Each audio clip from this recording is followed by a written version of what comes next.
we have an exercise to do about the transaction register. So I strongly recommend you to do the exercise, and it's very similar, the first part, what we've been doing.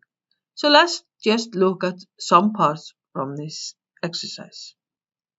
The second part of the exercise is when we put the training mode on and do a sale. So let's do that. Supervisor menu, training, remember this one here. Let's do some sale here, finish it with cash. And then we take the training mode off. So the question you need to answer is this sale in the transaction register? If you have the transaction register open as I do now, you need to refresh it. That's very normal to do. And now let's look at it. This is the last sale we did. And if you go here, you will see that this sale is here in the transaction register and is marked as a training one. So this ensures that this will not be posted into finance, inventory, etc. And you can see that these are all 0. But we did this transaction and it's there.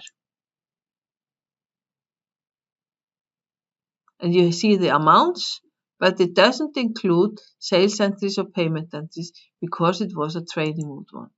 But it is registered, so it's possible to find out how many training sales have been done in the solution. Looking back at the exercise, we have some questions. Is the voided sale there? The answer is yes, you find it there.